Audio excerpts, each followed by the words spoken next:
Hello, everyone. This is Dennis Vodov. I'm very glad to welcome you today on our new podcast called The Decider. This is the YouTube channel where we talk with the top experts worldwide in sports and sports-connected professions. We are doing unpacking of sports professions. And today I'm extremely glad to welcome Mr. Christian Maltan, the top international hospitality expert. Christian, hello. How do you do? My pleasure to be there. Thank you. Very good. For me, it's a big opportunity to talk to you today. We will go over two big questions. The first one is unpacking the profession you are an expert.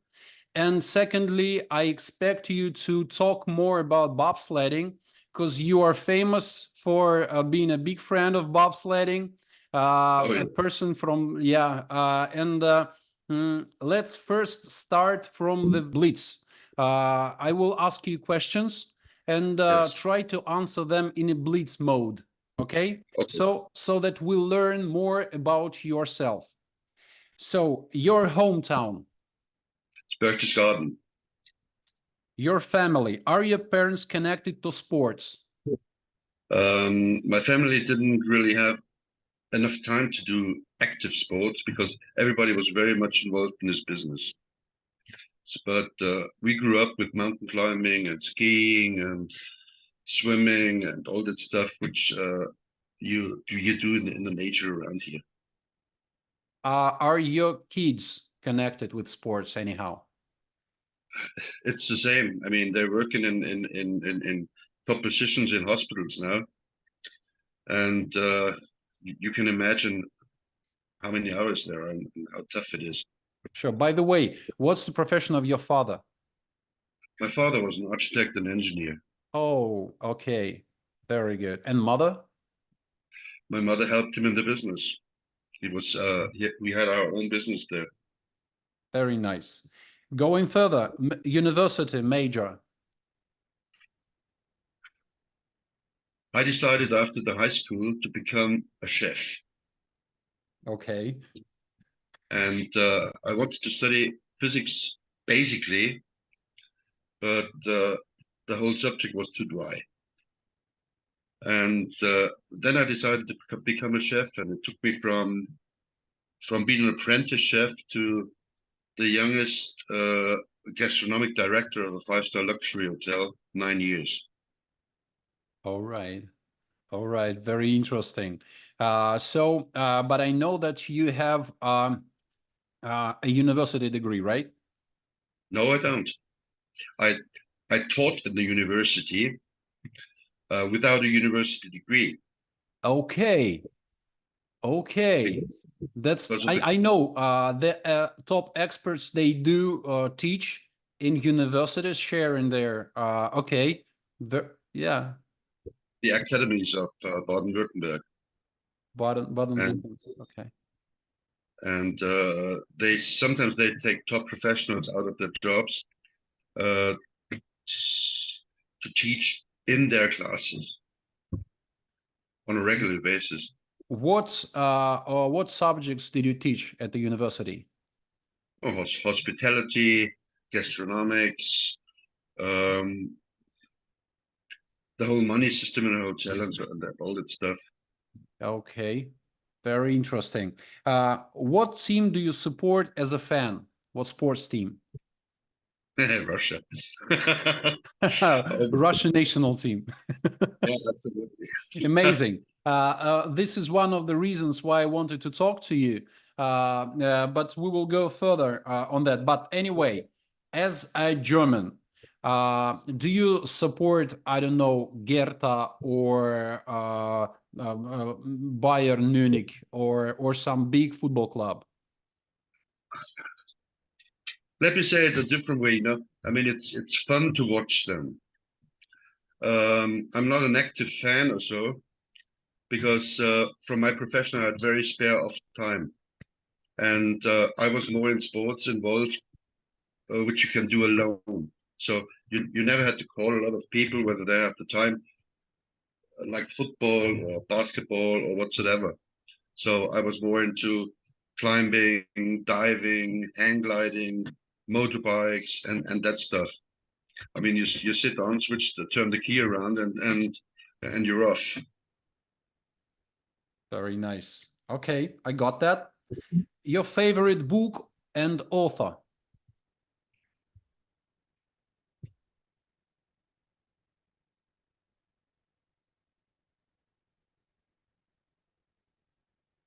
Anna Karenina, Tolstoy. Wow, amazing. Did you read it in German or in English or English? Yes. Really? Wow. Yeah. Amazing. What do you like about Tolstoy? Because you know, I will specify my question. For many people in Russia, Tolstoy is a an author, a writer for elder people. Because you cannot possibly understand what Tolstoy says to you as a kid, you know, as a youngster. Absolutely not. Absolutely not. I mean, you know, I think when you work like crazy and your whole career was like that, you grow older in your head and your mind and in your soul uh, pretty quicker or pretty faster than other people, and you're much more you catch up much more on emotional stuff than normal people do in a normal life with a 9 to 7 or 9 to 8 job. So I like the way Tolstoy tells stories. For me, it's he goes very into detail and it's some sort of romantic and but it shows the way it used to be. Okay. Okay. Very interesting. You know, I mean, amazing. Since this is the blitz mode, we'll go forward, but probably we'll get back because for me it's a big thing to know. You know, uh, your favorite music and band. um, Favorite music, I have to say it's Queen. I mean, the Freddie Mercury was outstanding. I mean, he was the best performer of a live band in history. I mean, I was 1985 with in the charity event Bob Geldof made in the Wembley Stadium. Band Aid. I stood in the crowd. I mean, it cannot be topped. I mean, this was probably even the best performance Freddie Mercury ever did. I mean, I still have goosebumps thinking about them. Wow, It's, amazing. yeah, I was 24 years old, just the right Amazing. age. What about the German bands? No, No. I know you play yourself, right? Do you have a guitar? I have actually, I think 18 guitars. I saw some of them on the pictures. Yeah, So I you play. play music since early days, right? Yes, yes. I started off with the violin, Oh, I see. and I had a teacher from from Salzburg from the Mozarteum. But then I had a quite drastic motorbike accident, and it took me finger off. Oh, So, oh. And this and is your left arm, right? right, and Yeah.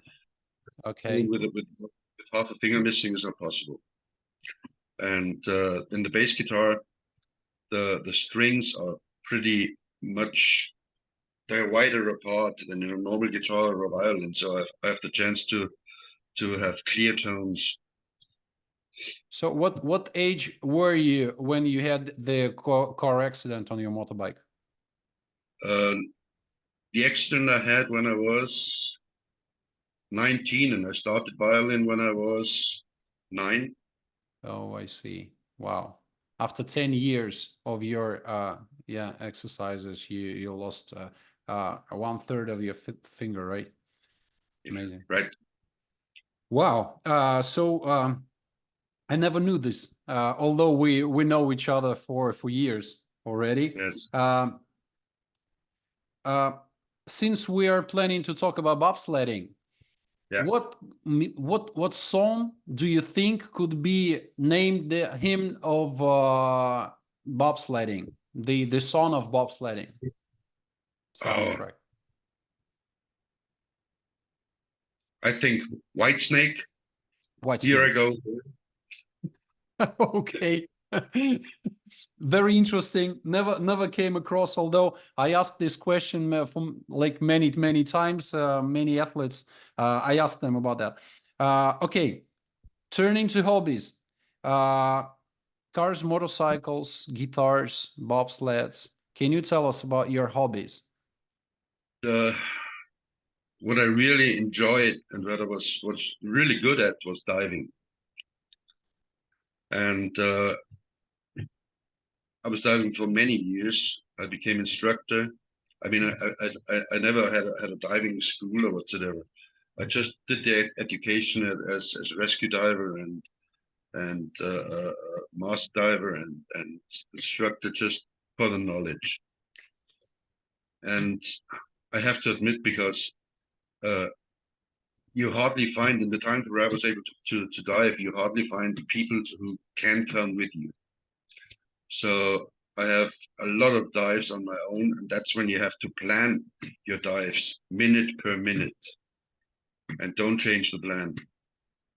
And my equipment was mostly out of carbon, and so no icing and so on, so no risk, 2 dive computers instead of 1, and so on. And so ice diving, and I mean, diving was for me, it's like it's like flying. I mean, I did hang gliding as well, but when you fly or when you dive, you I think there's nothing you can feel nature more intense.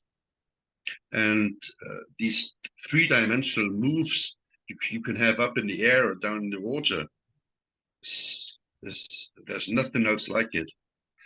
And you feel that you are in the middle of a nature, you're actually a part of it, and still you're still a guest.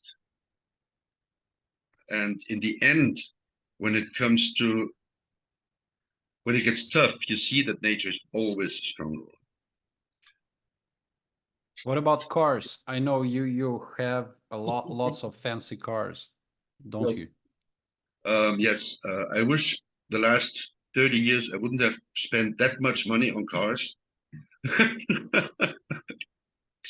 But when you're younger, I mean, you have to identify yourself over a car.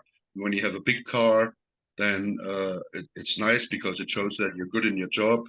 I mean, I changed that, I mean, I'm driving my main car is a Dacia Duster now, and I love this car because it's the cheapest and the one with the less problems I ever had. I mean, What I are have your top 5 cars except for this one?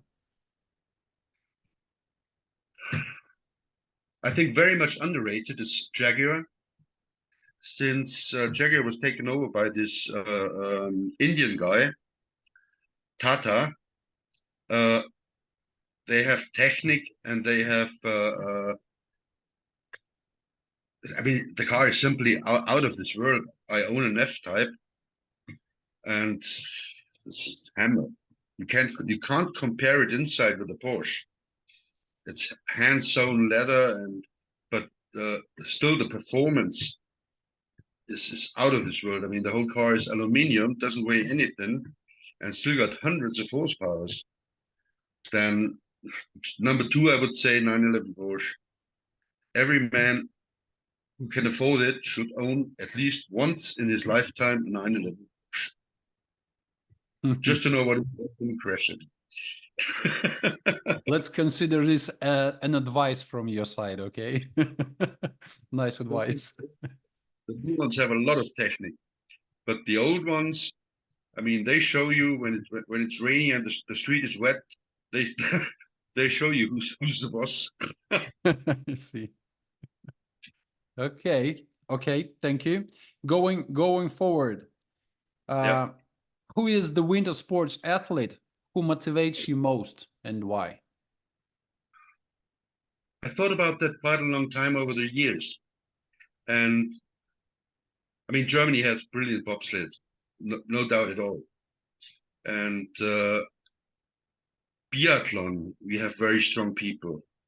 But having seen Sasha Zubkov from over so many years, from really nowhere to world champion and Olympic champion and so on. I mean, I have, even in my job, I have hardly ever seen people so focused on success.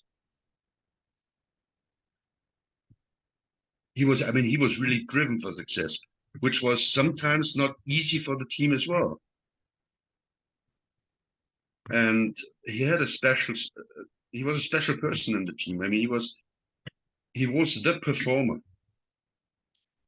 And it wasn't easy for the team sometimes because the team felt number two. But thinking about that now, I think he had to go this way because otherwise he wouldn't have gone nowhere. I Amazing.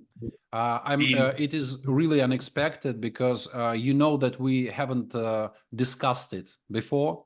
And of course, asking this question, I expected to hear Christoph Langen or Andre Lange or some of those amazing athletes who are not only once Olympic champions, but you said Zubkov. I have to say I'm not that much in contact with the German team, but uh, they Christoph Langen, and they are really outstanding. I mean, it's unbelievable what they have achieved.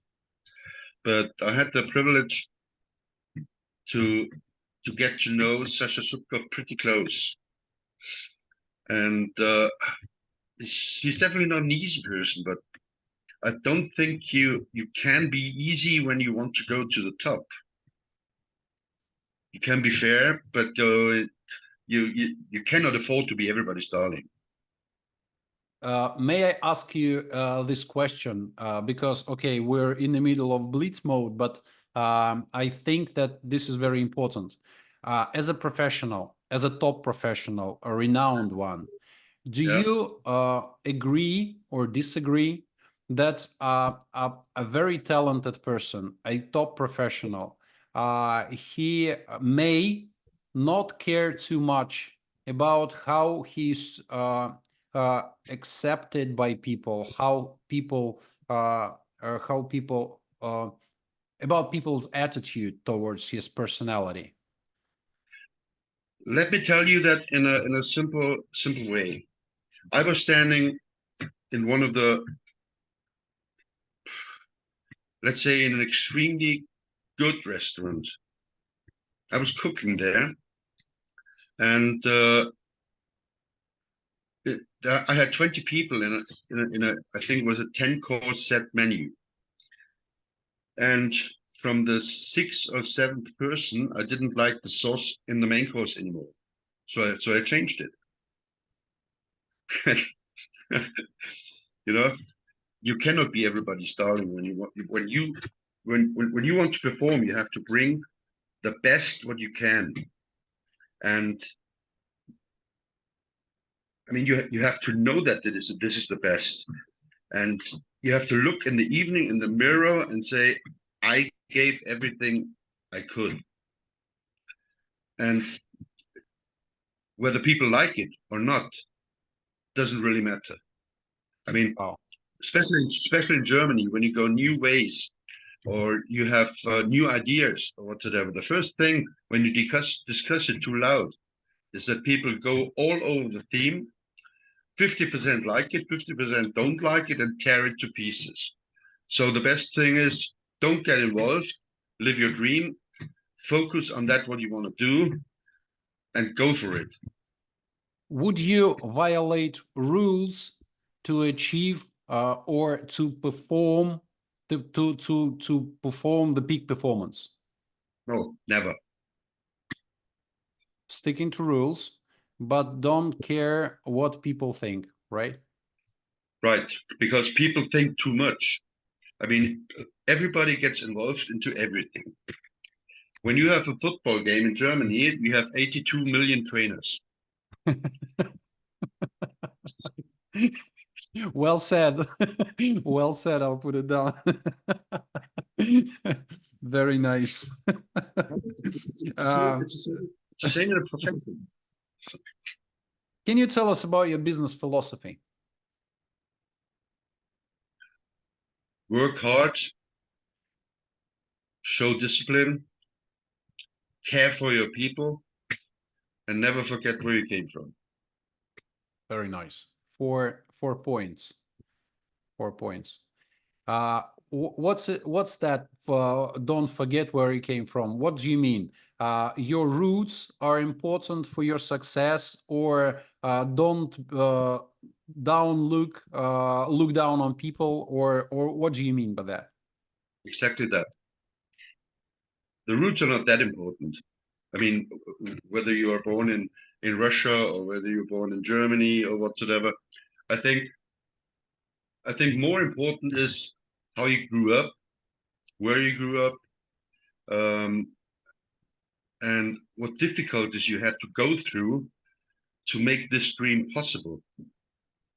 And when you reach the top and you look back, you shouldn't laugh over people trying to go the same way and fail. Very good. Very good. Are you cosmopolitan? Absolutely. So for I mean, you, not there's no such a big difference from living in Berchtesgaden or living in Austria or probably living in Russia. I could live in the whole world, honestly. You know, it doesn't matter where you are. You simply have to agree with the culture circumstances. You have to adapt to that what to the surrounding which is around you. I mean, I've been traveling in my job for almost 35, 40 years, and wherever I got, I never had problems because I realized I'm a guest. Okay, we'll touch this base a little bit later. We're shifting to general sports questions. General sports block. That's how I call it. Um, so can you give us your hotel business expert profile, background, positions, top achievements? Of course, I can. I mean, top achievements. I had so many, which is to reach with together with a team. Naturally, you cannot do it alone. Uh, the Malcolm Baldrige Award, which is a presidential award from the United States. Then the 5-star Diamond Award, which is the highest honor the Culinary Academy gives. I mean, Academy of Culinary Sciences is officially called. Then I was the youngest executive chef in the world with, I think, 6 years difference. And I opened a lot of the very best restaurants and hotels in the world. Or And I can you mean, name them?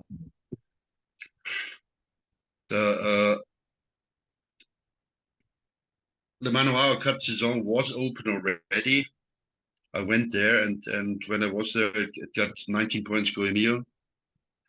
In Switzerland, I went to Stucki in Basel. When I was there, he got the 19 points. Um, I was with the Ritz-Carlton in Wolfsburg, and there we achieved the record. I mean, in 100 days after the opening, we were number 3 in Europe. Wow. Yes. And we smashed the record in getting the Malcolm Baldrige Award, which was before by the Ritz-Carlton in Shanghai. Amazing. Amazing. Yeah, and so on and so on and so on. I know that in the end of your career, you shifted from working for big franchise. Yeah. So you shifted to something natural, something domestic. Can you tell us about that? Yes. Um, when I left the big hotel companies, I decided that I can do better. I mean, not better in standard as such, because to have a 5-star luxury standard or a 3-star Michelin restaurant, you need millions. I mean, silver spoons and satin beddings and whatsoever. But that's what it's not all about for me in the gastronomics. I mean, look at the Burj Al Arab in Dubai,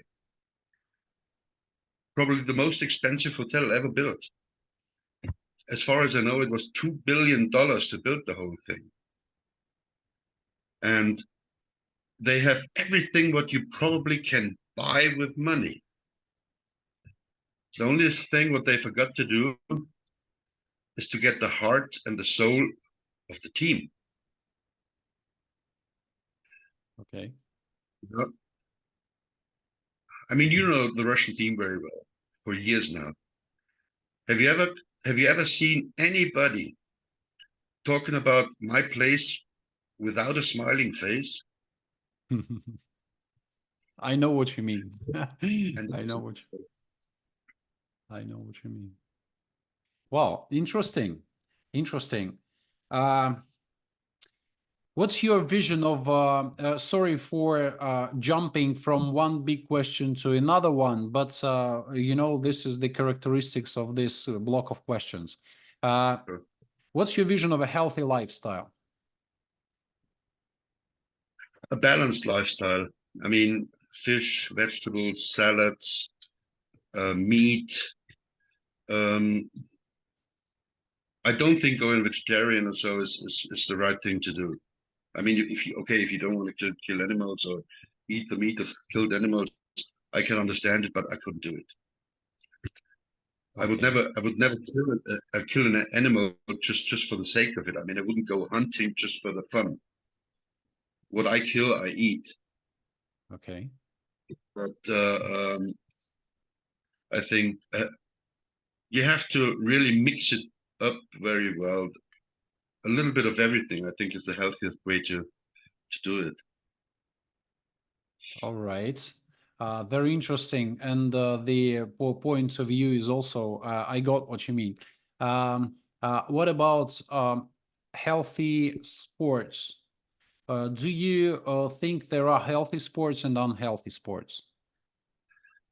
Yes, I think so. I mean, when I look at weightlifting uh, and sports which go really, really to the bones and to the muscles. I mean, people are not humans are not built to to do purely as a job, lifting up hundreds of kilos of weight. I mean, in the end of the career, the bones, the knees, the hips. I mean, everything is gone. I mean, even I had a chat in Atlanta with from the national football team over there, American football, and I mean, when they are 35, 40 years old or 38, they are finished with the knees and everything. I mean, phew, you really have to make sure you earn a lot of money before the injuries stop you. Back in time when you lived in Berchtesgaden, did you do Nordic walking or something like this? You must be joking. You mean carrying cheese those cheese sticks around or what? Never. That's the best reaction for Nordic walking, I ever had. No, they bloody hell. I mean, when this got popular, I saw so many housewives and so many women running around with those cheese sticks in their hand. I mean, not even touching the ground, but they had them, and as soon as they had them in their hand, they thought they were doing Nordic walking. It was so funny. By the way, did you do bobsledding by yourself? Have you slide down the track? Yes, Okay. How many times? Oh, once. Only once. Yes, In Nikita Koenigsegg? Sakharov. Yes, the old track with a Okay. really heavy with a really heavy turn before it was finished. You know, I think we had 7 G forces there. 7G. Nikita, Yeah. That must be Alexander Zubkov who drove the bobsled. Um, yeah. Oh, no, no, um, no, no. It was Nikita Sakharov. oh, really? Nikita Yeah, Zakharov. All right. Nikita was my pilot. What's your what were your emotions about sliding down the track in a bobsled?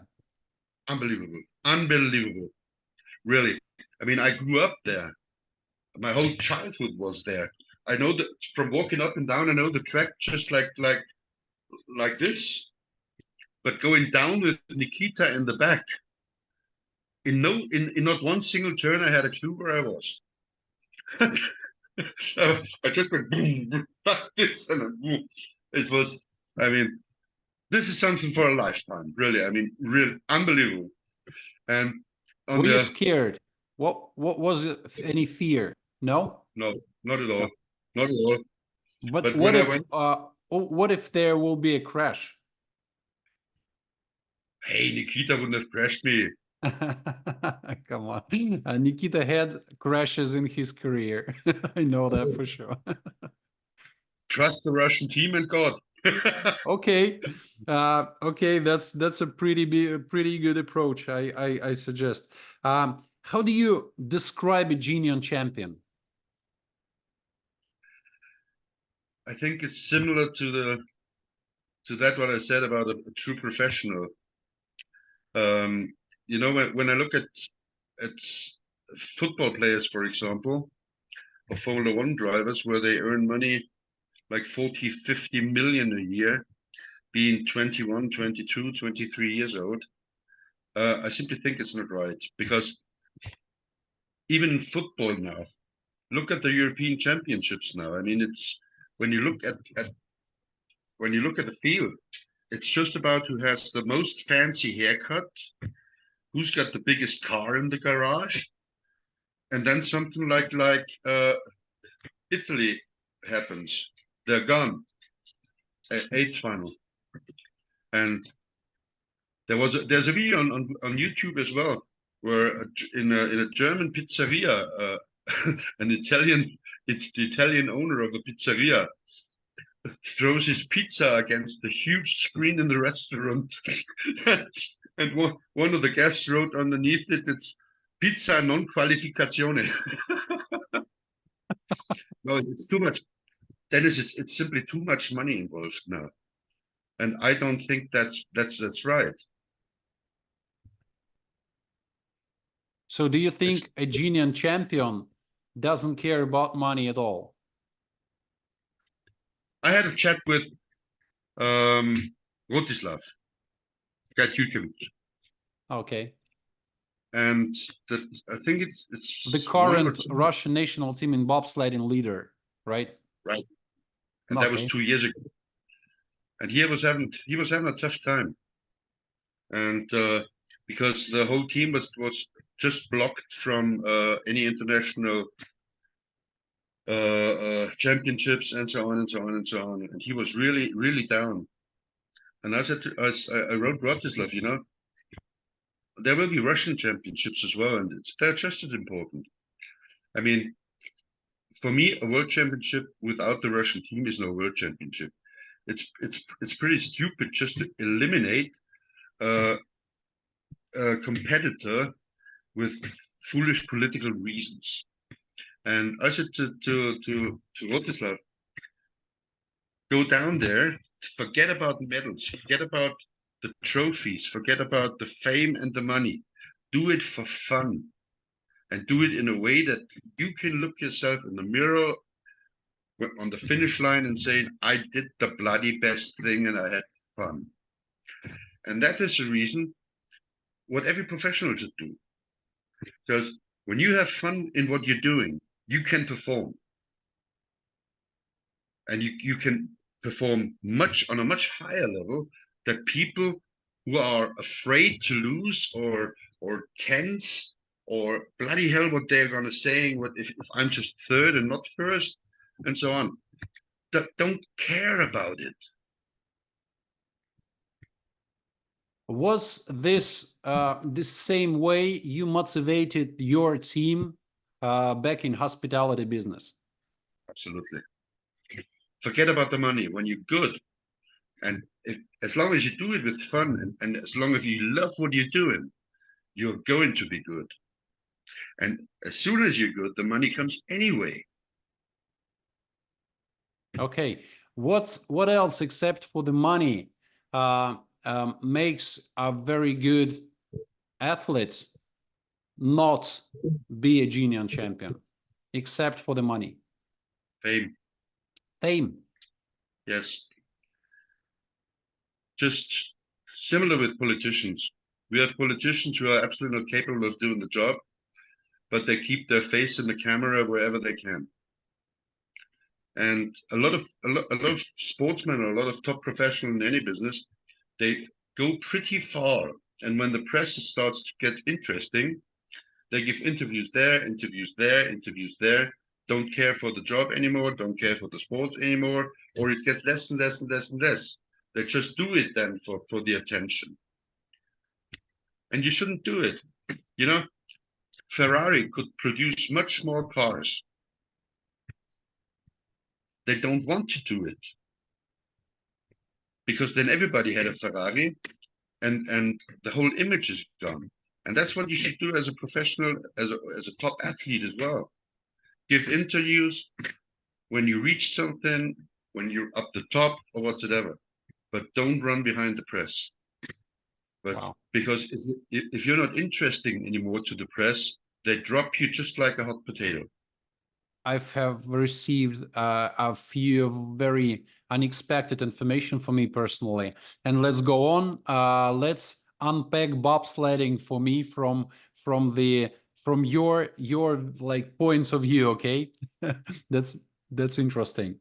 Uh, um, my another question is, do you think you are known as a very big Russian bobsledding and skeleton team supporter? Can you Yes. explain why? Why Russia? Why not Poland or other nations? Is something happened one day you met some guys, or can you tell me? That's easy to explain. Um, During my professional career, I had the opportunity to get involved in so many different nations. And I think it's very easy explained, for example, by the fact what happened to me last year in Russia. Um, I went to the Christian market in Moscow, to the Red Square, and obviously, due to the military action, everybody was slightly scared about attacks and so on. So we had to go through a metal detector, just like on the airport. And I went through and it started beeping. I mean, doesn't matter where in the world I go through such a gate, it always beeps when I go through there. And so this young soldier took his hand detector out and tried again, in the front and the back, and nothing. And he must have heard that I was German, because when he was ready, he was talking to me in fluent German. Uh, Welcome to the Russian Christian market in Moscow, and I wish you a brilliant stay here. And I simply went, wow. And this in a time where the whole Western Unions already had sanctions on Russia, just like hell. It was simply unbelievable. And the same was the stay with the Russian team. Russia is completely different to any other nation in the world. I mean, I've spent time in the USA and in a lot of other countries, uh, but in Russia to get really friendship with a Russian person, it takes a while. But then this friendship develops to a stage where a lot of things have to happen that gets broken. And when you, for example, go to America and the politics there is just the same. If you don't play exactly how they want, they don't like you anymore. They don't want to play with you anymore. If you do not accept what they do, they start pressurizing and so on. And in Russia, that doesn't happen. Things get discussed and so on. I have contact to the team now for 17, 18 years. I have never, ever had one single thing with any Russian member or with any Russian person I met, which went, let's say, below a normal circumstance. And this is outstanding. Amazing. I mean, it really is. I mean, you know, How did I you was come across the first Russian athletes? Were they staying at your hotel? yes. Oh, I heck, in mean, I came Ramsau? in Ramsau, yes, and I came to the Russian team just like a mother to a child because I think they made a mistake with the booking in another hotel, and then they were desperately looking for for a place to stay. And I remember we had negotiations and we had discussions and whatsoever, and suddenly uh, a female bob athlete came around the corner and said, "Christian, cappuccino." And I said, "Idi Sam, you know where the coffee machine is." Who was it? Do you remember the female athlete? You know, it's always a given and taken, you know. I mean, in the whole years, I don't count coffees or cappuccinos or whatsoever. And the nicest thing was, um, normally in Germany, people on the 6th of January, this is St. Nicholas Day, they throw out all the Christmas trees, Christmas decoration, and so 6th of January afternoon, Christmas in Germany is finished. The team was in the training in Königssee. They didn't have a clue what I was about to do. So I waited for all the neighbors to chuck out their Christmas trees in the garden. From the windows, everywhere came flying Christmas trees. And I collected them all and built them up again in my beer garden, in my garden in front of the hotel. And then I started to decorate them. I mean, the passers-by, the people just walked by my house. It's just that bloody hell, he's crazy. I think he's got to go in some funny home or so. And then it got dark, and I had prepared a buffet, huge buffet. And then those guys came all back from the training and walked towards the hotel from the parking lot, and then they saw this all those Christmas trees decorated, candles burning, and that huge buffet with barbecue, shashlik, everything, you know, and that was Christmas for them. And then there were, I mean, those huge guys, 1 meter 90, 110 kilos mostly, were standing there with wet eyes, you know, I and can this imagine. is what it's all about. Do And you are you talking about the um,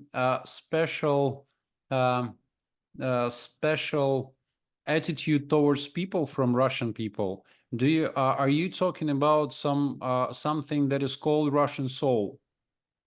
it is Russia has a soul, and Russia's soul is not comparable to anything else in the world.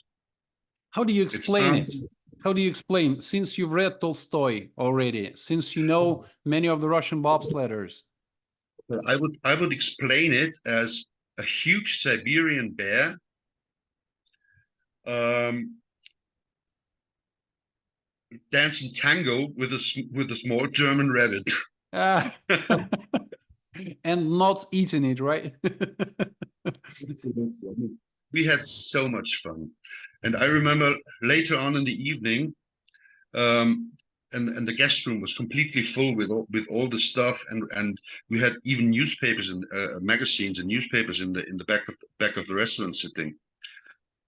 And suddenly, Olga, she was a bob pilot that time, stood up, pulled me from my table, and suddenly I stood in the middle of a restaurant with Olga, and she gave me a kiss on my cheek, turned around with the arm waving like this all through the restaurant and said, "Christian, this is your family." These are, I have a lot of those remembrances, and it was Heartbreaking. it is. Wow. I know you have so many recollections. Some of them you have shared with me, but let me shift to a very special day. I don't say it was wonderful or amazing, because I would like to talk with you about the accident with the athlete Skvartsova Irina. Okay, yeah, I Do you know. remember? Can you tell us about, because most of us we heard about it only from the TV, saying I, that a Russian athlete, she was injured in a bobsled accident. I remember as it would be yesterday, because my daughter, I mean, my elder daughter is just exactly the same age. And the evening before this accident, we sat together in the restaurant, and I was even talking to Irina and so on. And then the next morning they went to Königssee, and then this accident happened, and I was shocked. I was devastated. And shortly afterwards, I got in contact with the with some of the doctors, and one of the doctors told me, I mean, if Irina wouldn't have been a completely trained athlete, she wouldn't even survive the helicopter flight. I mean, it was it was more than close. It's unbelievable that she survived that. And what was absolutely shocking for me as well, to see the state of the pilot of the man's bob that crashed into the back of Irina's bob. I mean, he was, hell, I'm getting into tears talking about that even today. And both of them, because he was standing there crying and saying, I couldn't do anything, I couldn't do anything. And he was from from his mind, from psychologically, when he was on the ground. And then Irina was flown into the first hospital, and I got in contact with the doctors there. I mean, almost every second, third day. And then the Russian team flew Irina's mother over. And because of the World Cup, the Russian team had to leave. I think they left to St. Moritz, if I'm not wrong. So I drove out to Traunstein, to the clinic where she was, and intensive care, and I met her mother. And I knew that her mother didn't have a lot of money, obviously.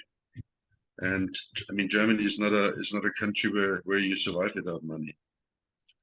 And so I wrote her a letter, and because I didn't want to talk to her too long, because I knew it was devastating for her just to sit there, wait what's happening, and see what's going on, and whether the child survives and so on. And so I wrote her a letter, and I said, I cannot even imagine what's going through your mind, and what you have to suffer right now. But I hope this envelope will make life at least a little bit bearable for you in Germany. And if you need something, don't hesitate, come to my house. And I packed money in there, so that she could buy herself something to eat or something to drink while she's in the hospital, or go in the cafeteria, and so on and so on and so on. And it was, I think, either it was New Year's Day or it was Christmas. So she was there quite a while. And suddenly, in the middle of the party, the door went open and Irina's mother stood there. And we hugged each other. And she had a dolmetscher there, and she was talking to me, and the dolmetscher said that she couldn't believe that somebody from a foreign country who doesn't even know her supports her that way. And I think it's a shame, because whether you're rich or whether you're poor, it doesn't really matter. As long as you share so much that you don't even feel it, or that it doesn't hurt you, nobody would starve on hunger, or would have to fear getting thrown out of the flat. It was quite a situation. I mean, afterwards, next year or 2 years later,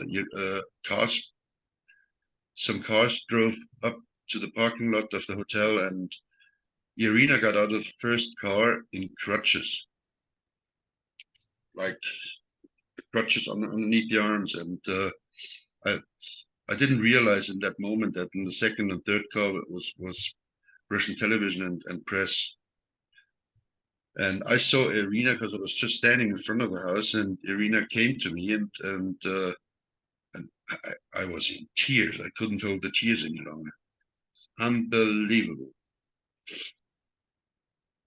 Amazing.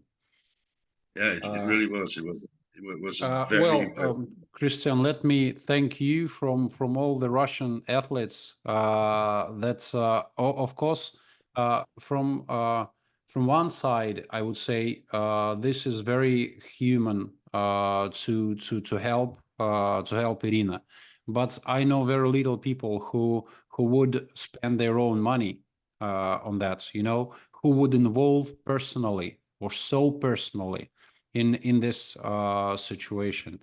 And thank you so much. That I think that if, mostly because of that, because of the very urgent help, Irina still right now she's able to walk, because she has suffered and gone through so many operations. But yeah, Yeah, thank you. God, it was. Thank you very much. For me, that's normal. I mean, the Russian team is for me just like a family, and the reason for that, I have to say, is because shortly before I got in touch with the Russian team, no, it was afterwards. Um, but in the very beginning, I got seriously ill, and my family, as such, they didn't really stand behind me, but the Russian team was there for me every single minute. And if I have to say what's my family today, it's certainly the Russian team. Wow. And Wow. you must not forget, loyalty is something you simply cannot look away from. Because 2014, when all the trouble went afterwards with the through the press with doping of Russians and so on and so on and so on and so on, and I have seen the athletes going through competitions, standing in the Russian uniforms there. I mean, in the Russian outfit, and everybody was looking at them just like traitors and cheating and whatsoever. I mean, it was unfair. It was completely unfair. And was it 2017, I think? Yeah, it was still going on like crazy. And the Russian team was in Innsbruck, Eagles. And I put out on purpose my whole Russian outfit. I went in the complete Russian outfit to Eagles, went through the German team and through the other teams. And I mean, they knew who I was. And everybody was looking, and I was running through there with the blue and red Russian outfit. And Sasha Subkov and a lot of the other members of the team, they saw me coming in the Russian outfit and they couldn't believe it. It was just like friend has arrived. And this is loyalty. We're going through bad times together and we're going through good times together. But no matter what, we stick together. Christian, let me ask this question. Since you love Russia and consider Russian athletes your family, why don't you relocate to Russia then? Oh, I thought about that many times, but I have the feeling that Russia doesn't want me because I always get a visa for 30 days. Like that? Last time I've been to the embassy and Sasha Zubkov wrote me a letter. No, the last time was Tunenkov wrote me a letter. And so I tried several times now to get a longer visa or whatsoever, but I was always rejected. And so I said, you know what? If you don't want me, I'm going to Italy. But when you ask me about my dream in the future, what I would love to do is having a wooden cabin somewhere on the shores of Lake Baikal, going fishing, having my dogs around. And that was my question. The second one: if you manage to relocate to Russia or to come to for more time, right? For a year or for 2 years, what region would you prefer? Certainly east of Moscow. Might even be a lot east. But not too crowded. And Russia is unbelievable. So you would prefer to stay to live not in a megapolis, but in a village or something like this? Right, because you know what? The megapolis can take care of themselves. But when you look at the smaller villages or in middle-sized towns, smaller towns or whatsoever, and they all have catering colleges or universities or schools and so on and so on. And from my career, my head explodes what I have inside to hand on. And I think I would love to teach those guys, and they would be knowing the Russian people. Those guys would be on international maximum standard in no time. Tourism in Russia and the domestic tourism is booming right now. I think that your experience would be precious to Absolutely. to accept, and I think we would need to seek the opportunity for you to teach the Russians. On tourism, on hospitality, on what you know.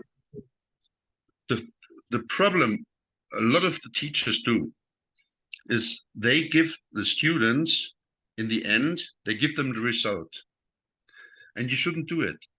A teacher or if you are a leader of a team, a successful team in sports, or it doesn't matter what business, you have a vision. And this vision takes over. But how do I sell this vision to other people? And this is the art of teaching. And never give them a result. Show them on the way they're trying always a new direction, which would be possible, because they have to find the result and the way to it themselves. And then your vision becomes their vision. And then you have a team who all have the same vision. And this is unbeatable. And I have proven it. Interesting. We have to. I will need to figure it out for myself, because yes, I got what you mean. I got what you mean, but it's not very easy to do. I explain it a different way. You can be teaching as good as you want. You can be world class with your knowledge. If you do it in a way that I said, okay, I'm the boss, I show you the way, and we all run up this hill now. And when I say hill, I mean the challenge, the goal, and that all. You understand what I mean? Yeah, sure. Then and you grab all your guys and start running up the hill. Then at half or three quarters, you will be breathless. You will run out of energy, might even not reach the goal. Your people in the back, they, what the hell is he doing? Some of them even left behind and so on. You know, always watch the team. Always watch how quick they are. Can everybody follow? Are we all heading in the same direction? And if they say, boss, I got the solution, boss, I got the solution, then ask them what the solution is. And if they're not far away anymore, then you can still tell them, what do you think about taking this direction slightly? So it's not far away. You're almost there. But it might bring you to a different solution, slightly different. And don't tell them the solution straight away. They have to find the solution, their own. And then they catch your vision. I got what you mean. And then it's like a perpetuum mobile, honestly. Everybody will work for their own vision, and they will not stop until they reached it. And they will carry you up the rest of the mountain. And they will consider this successful result theirs result, the result Absolutely. of their idea. Absolutely. Yeah. It's right that way. The Because personal nobody. achievement. Yes, you're talking about the personal achievement. Wow. Yes, Subkov wouldn't have got there without his team. I mean, Subkov wouldn't have got there without his team. Subkov wouldn't have got there without the Russian team, and so on. And he still achieved it. He sometimes took the hard way. Yeah. No, this is a very witty approach, a very witty one. Since your team, every single member considers the peak performance, their own peak performance.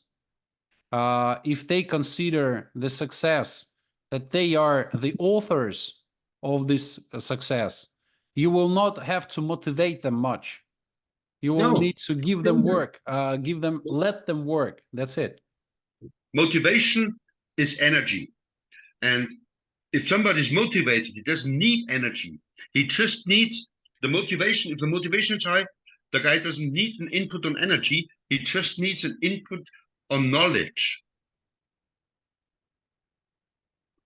I have this block of questions, the quotations of famous athletes and famous people connected to sports. And there's one, actually, this is a quotation of Mr. Will Smith, the famous American actor. Yes, yeah. And he gives an example that comes from sports, actually. He says, fail often, fail early, fail forward.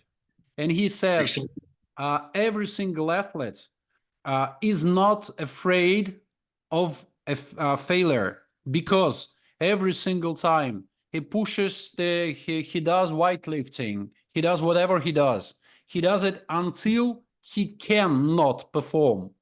But ordinary people, common people, they are really afraid of not of doing something until you cannot do, because they think somebody might laugh at them. What do you think about this?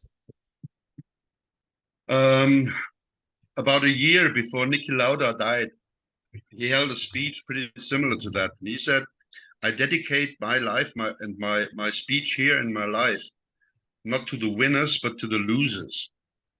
Because every time I lost, it brought me forward. I mean, you know, in the beginning, failing is absolutely essential. You have to. Because this teaches you to approach challenges in different ways. That you cannot Still, approach everything the same way. Christian, let me get back to your basic profession. Okay. Yeah. Do you agree that in cuisine, in hotel business, you cannot possibly let your team commit their own mistakes to become stronger? As the boss, how did you react when people committed mistakes? Of course, they were growing, of course, but what about the business?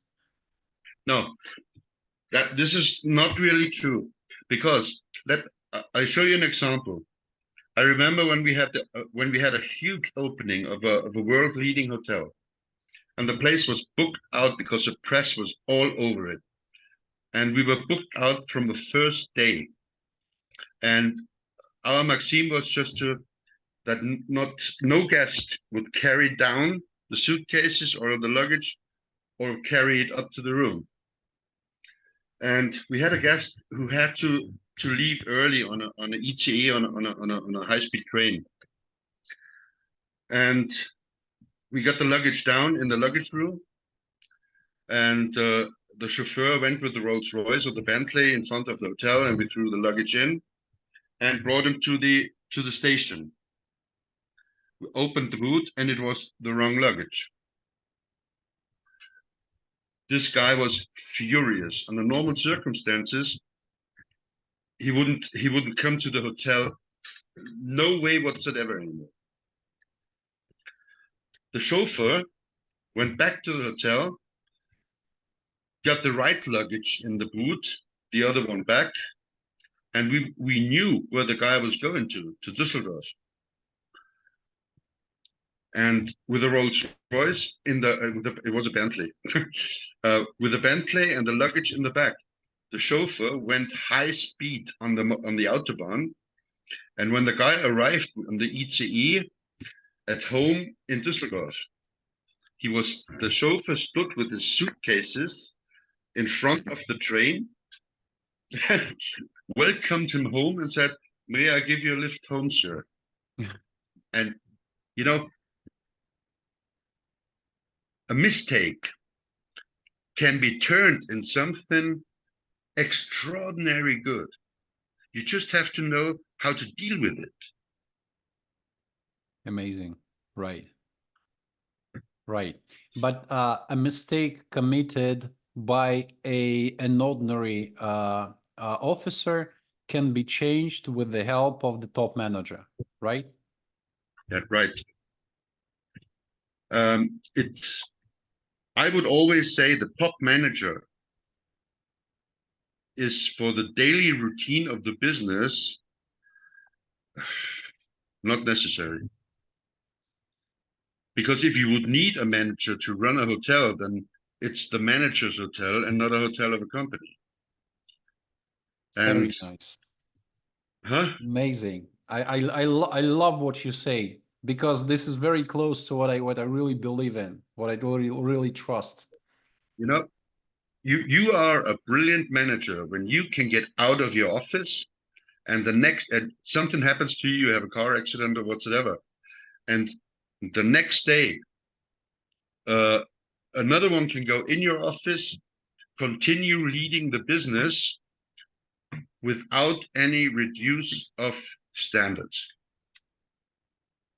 And this is a brilliant manager. This is one of the biggest problems of the Russian sports, because It's a worldwide problem. I used to work in football, and it turns out that in football, the previous management, it leaving the club without important documentation, signing very bad agreements and contracts, before they leave, when they know they are leaving. And this thing, it's when a top manager leaves, the entire top management has to go away. And in Soviet Union, my grandfather and grandmother, they became top managers almost right after they graduated from the university, because there were so many opportunities. You know, you travel from Leningrad to Irkutsk and you become a middle and then top manager within the very small period of time. And so they told me, no, Dennis, we could never fire any single person without a very big reason. You cannot come as a new boss and fire all the people who are, how to put it, a team of the previous boss, you know what they Yeah. say. Right now, it's always like this. You are the new boss, and so the new team comes, and the rest guys, they go away. Doesn't matter where. Yeah, but you look at Liverpool and Klopp. I mean, a top manager can be absolutely brilliant. But with Klopp, for example, he brought such a strong personality in this football club. I mean, he was cherished because of his normal mentality. He was cherished just like a god. And it's very, very hard for the next one to go in those footsteps. It doesn't matter how good he is. But Klopp is a genius. Let's admit that. Let's He is, admit yeah, that. he is absolutely. I mean, he's one of the best football trainers in the world, probably the best right now. Yeah, I agree. I can agree with you. Yeah, very good. There's another quotation I would discuss with you, because there's an amazing movie called Jerry Maguire with Yeah, Tom Cruise. And yeah. it is the script is written by a genius writer, and it was shot by a very good company. But Jerry Maguire, the agent who has uh, decided to change the attitude within the industry, and he said, less clients, more attention. Does it ring the bell for you? Because you were the guy who went away from Ritz-Carlton and who started his own hotel down in Berchtesgaden. It's pretty similar in my profession, you know. The time of building huge hotels with 1,000 rooms or more is over with. It's probably in Dubai or in the Arab Emirates or whatsoever. They still do it. But to get the really top quality, the best hotels have nowadays some sort about 140, 160, 200 rooms. Because that's when you bring real quality to every single customer. And that sentence, you know, let's focus on less customers and higher standards is absolutely correct. It's absolutely, because the staff costs are so high in Europe now, and it doesn't make sense to build huge hotels anymore. In Asia, for example, where people earn a quarter or a fifth of a normal Western salary, you have F&B, food and beverage, in the food and beverage department, 500, 600 people. And in a competitive hotel in Western Europe, you have perhaps 100, 120. And to bring the same quality standard and the same attention to every single customer is a huge fight. Amazing. Kristen, let's go through a very brief block of advice, and then we will try to finalize with another Blitz block, okay? Can you share 3 best life hacks in your profession? I share one. Oh. Okay. Keep your knife sharp, because if your knives are not sharp, you hurt yourself incredibly. And I tell you something, a cut with a sharp knife doesn't hurt as much as if it doesn't cut. Okay. Okay, thank you. If you could give only 3 most important advice to your kids, what would they be?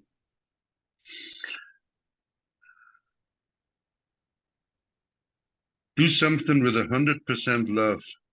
If you can't do it that way, don't do it at all. Oh, very nice. And be dedicated and humble. 2, 3. Is that 3? Oh, I have a third one. Yeah. Discipline. Discipline. That's what I Discipline is expected to hear from a German guy. discipline. Discipline is the key to everything. Christian, we have a very short time for a blitz. Let's go through it. Messi or Ronaldo? Just a quick question answer. Bentley or Rolls Royce? Okay, I consider this an answer. Andre Lange Yeah. or Christoph Langen? Christoph Langen. Bobsleigh or skeleton? No answer. Ritz Carlton Same. or Hohekim Ramsau? Oh, if the Russian team is there, certainly runs out. Yeah. Spaten or Franziskaner? It's the same company. Different Franziskaner bands. Franziskaner belongs to Spartan. Hi, Christian. Thank you so much for sharing so many insights and so many advice from your side. I'm sure that they will be definitely cherished by the audience. But let me ask you It's a one final question for today. How do you think will international sports evolve? Will there be still a lot of politics or not? What's your opinion on that? the big problem. The big problem, I think, is that the governments worldwide they just found out, especially on the Western side, that putting politics into the sport is quite a mighty tool. From my opinion, politics should never get involved in sport. They should support sport. They should make athletes proud to serve their country. But sports as such should never be a political game. And that's what it is right now. I mean, how can you tell athletes not to take part on Olympic Games or World Championships who are really not involved in any military action or in any politics or whatsoever? I mean, I think they should compete. We had the same game in the 80s, you know, in was it the I think in the United States, the Olympic Games, where Russia didn't take part. It Los was Angeles. Los Angeles, it was, yes. And I think it's never right to take for politics to step into sports on a national Let me share on a with you my national. vision, if I Yeah, can. It is universally accepted. It was universally accepted that sports is a pretty nice way to compete among the nations without wars. So absolutely. you just play games instead of killing people, you know? Sports should put people together and not separate them. Yeah, thank you so much for this for this feedback, because I really think that it is really important for us in Russia and for many people outside Russia to understand that there are such opinions like yours. You know, there are so many people who share this. Yeah, but I mean, just like look at Israel now. I mean, Israel, that what they do in Gaza is it's got nothing to do with self-defense anymore. It's pure killing, and I don't keep my mouth shut about that either. But Israel is still allowed to compete. And this is measuring with two different measures. Mm-hmm. And that's what I don't understand, and that's what I don't like. Well, let's hope that someday this international approach towards Russia and other nations that are standing against like global international politics will come to an end, and we finally return to the world where nations compete, make friends, and share equal opportunities to compete and to achieve top results. Thank you so much, ladies and gentlemen. That was Kristan Maltan, the international hospitality expert, a big friend of Russian national team in bobsledding and skeleton, and a big friend of mine. Thank you so much, Christian, for sharing with us your ideas and information. It was my privilege, Dennis. Thank you so much. Have a nice day. Bye-bye. Have a nice evening. Bye-bye.